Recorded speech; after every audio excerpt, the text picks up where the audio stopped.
Hey guys, tonight you're going to be taking notes on finding slope from a table. So if you want to pause this right now and just copy down what is on the notes so far, we're going to create a table of the temperature of the outside air of an airplane at different altitudes. So our input X is going to be the altitude in meters, and our output Y is going to be the temperature in degrees Celsius. Once you create that table, go ahead and unpause it and we'll finish this up.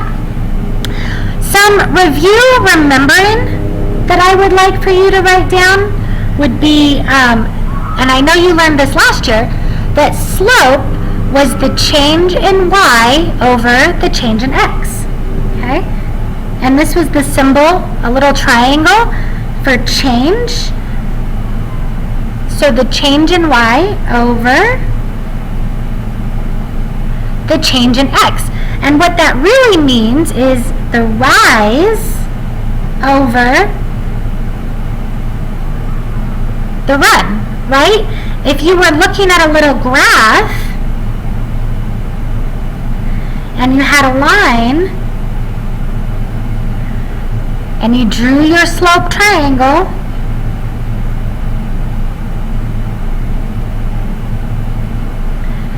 this would be the rise. How far is the Y value going up, right? And then this, from here to here, would be the run. Or how far are you going up or down, if it's positive or negative, on the X. So it's the rise over the run, the change in Y over the change in X. You may also hear it referred to as delta Y over delta X. So up in language, this symbol stands for delta, okay, which means the difference, so subtraction, right? And it's also the difference, delta. It is also a capital D. That symbol is a capital D in Greek, okay? So if you have a sorority or fraternity and they have that symbol, it means delta, the difference. So remember, and I might as well just put this down here now so you're thinking about it. If you had 2 points and you were trying to use the slope equation to find them, you are finding the difference. You're finding y2 minus y1 over x2 minus x1, right? So the change or the difference in the y values over the difference of the x values. So I wanted you to remember that before we start looking at this table. And what we're going to start looking at is the difference or the change in the x values. So from 1,000 to 1,500, we're going up, so I'm going to put a positive sign, by 500. And that's my first change. From 1,500 to 2,200, I'm going up, but this is different. This is 700 this time. Positive. I'm still getting bigger. And then positive 800. And then positive 1,700. And then positive 1,300. Sorry, that got a little smushed there. So this is hard because the table is not going up on the X side by the same thing each time. So it makes it a lot harder to find the slope. If it was going up by the same each time, then the difference in the Y would just be your slope. But since this is different, we need to find the change in the Y. So let's do the same thing to the other side. So I have from 7.7 to 4.2, and that's getting smaller. And if you put it in your calculator, oops, I just went over the middle here. If you put it in the calculator and you do 7.7 minus 4.2, 3.5. So it's getting smaller by 3.5. Let's do the next one, and I want you to practice this in your calculator because this is a little trickier. Oh, my 5 is funny. Okay, so 4.2, but it's minus a negative 0.07. So minus a negative is the same as plus a positive. So I'm just going to do 4.2 0.2 plus 0.07. And it's still getting smaller, so it's negative, but it's getting smaller by 4.27. And you know what? On your calculator, on a bigger calculator, you will be able to see exactly what's happening. Actually, I'm going to pause on my side really quick and get up my bigger calculator so that I can show you better what's going on.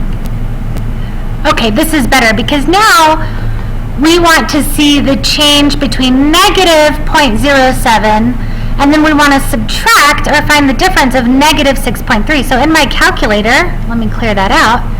In my calculator, I'm going to type negative,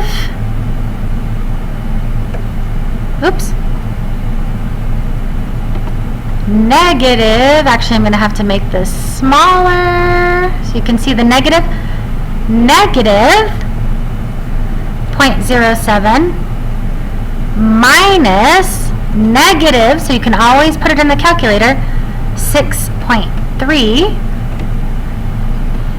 and that is 6.23, and the answer came out positive, but it's still getting smaller, so we still have to say that it's going down. That's what my negative means here. It's going down by 6.23.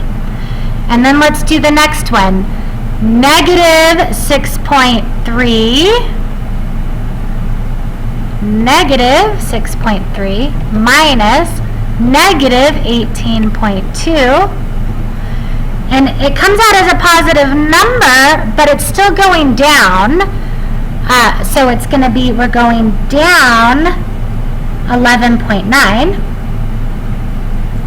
And the same here, our numbers are getting smaller, and I did this one already, it's negative 9.1. So we have all of the change in x values here, and we have all of the change in y values here. Now let's start putting these together. So we have the change of y divided by the change in x on one side, and then what is that going to be equal to, right? So let's take this first one, negative 3.5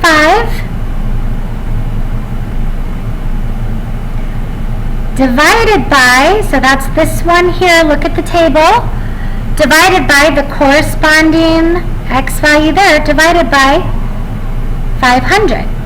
So let's put that into the calculator. Negative 3.5 divided by 500. Negative 0.007. Okay, let's do the next one. Negative 4.27 divided by positive 700 equals, let's see, negative 4.27 divided by 700, negative 0.0061. So it's not exactly the same number, but when you use real world data, it's not always going to be exactly the same number.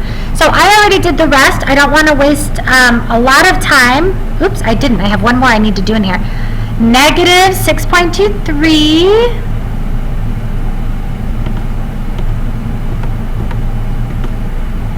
divided by positive 800, negative 0.00, and I'll do 78,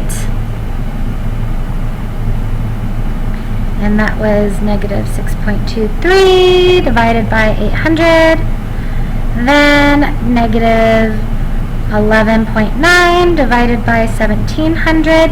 That gives us exactly negative 0.007, and negative 9.1 divided by positive 1300 is also exactly negative 0.007.